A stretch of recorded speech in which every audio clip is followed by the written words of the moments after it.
বেশ কয়েকদিন থেকে ফ্রিজের মধ্যে পেঁপেটা পড়ে আছে। কি করব, কি রান্না করব ভেবে ব্যাকুল হয়ে যাচ্ছি। তাই অনেক ভেবে চিন্তে ঠিক করলাম আজকে একটা রেসিপি বানাবোই। তাই যেই কথা সেই কাজ, নিরামিষ রেসিপিতে চলে গেলাম। আমি পেঁপে দিয়ে আর ডালের বড়া দিয়ে সুন্দর করে একটা রেসিপি বানাতে যাচ্ছি, দেখতে থাকুন। আমি পেঁপেগুলোকে সুন্দর করে কেটে কুটে সুন্দর করে পিস পিস করে নিলাম।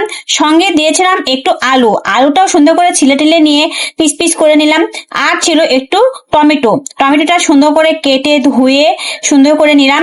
তারপর পেঁপেটা যেভাবেই রান্না করা হোক না কেন আমার কাছে খুব ভালো লাগে খেতে। তারপরে একটু আদা জিরে এগুলো দিয়ে সুন্দর করে একটা মিহি পেস্ট তৈরি করে নিলাম এবং সঙ্গে দিয়েছিলাম একটু টমেটো।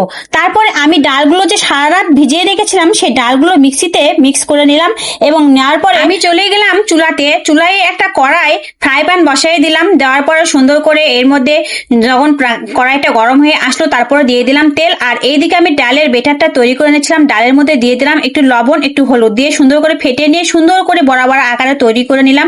তারপরে এই পর্যায়ে ওই তেলের মধ্যেই কালো জিরা মানে পাঁচফোড়নটা বিশেষ করে দিয়ে এবং কাঁচামরিচ এবং তেজপাতা দিয়ে পেঁপেগুলো ছেড়ে দিতে হবে, পেঁপে আর আলুগুলো। তারপরে দিয়ে দেবো একটু লবণ, তারপরে একটু হলুদ। দেওয়ার পরে সুন্দর করে এগুলোকে নাড়াচাড়া করতে হবে আর নাড়াচাড়া করে একটু ভাজা করতে হবে। আর যত সুন্দর করে ঢেকে ঢেকে ভাজা করা যাবে তার এর টেস্টটা অনেক বেশি আসবে। আমরা যে কোনো জিনিস ঢাকা দিয়ে ভাজলে সেই জিনিসটা সুন্দর সুসিদ্ধ হয়। তারপর দিয়ে দেবো ওই যে মিক্সিতে যে মশলাগুলো করেছিলাম সেই মশলাগুলো, সঙ্গে দিয়েছিলাম একটু মরিচের গুঁড়া।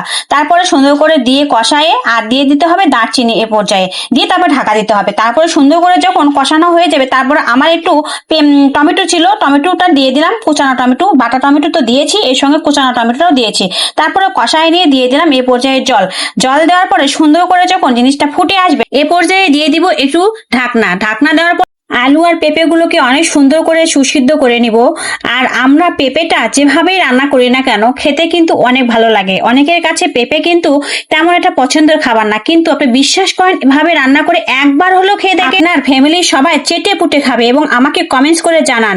এবং আমি এ পর্যায়ে যখন ফুটে আসলো তখন দিয়ে দিলাম ওই যে ডালের বড়া ভেজে রাখাগুলো, তারপরে দিয়ে দিলাম সুন্দর করে 1 চামচ ঘি দেওয়ার পরে সুন্দর করে নাড়াচাড়া করে যখন এক পর্যায়ে এটা হয়ে আসবে তখন দেখতে পাইছেন কত সুন্দর একটা কালার আসছে এবং গ্রেভিটা কত সুন্দর হয়েছে।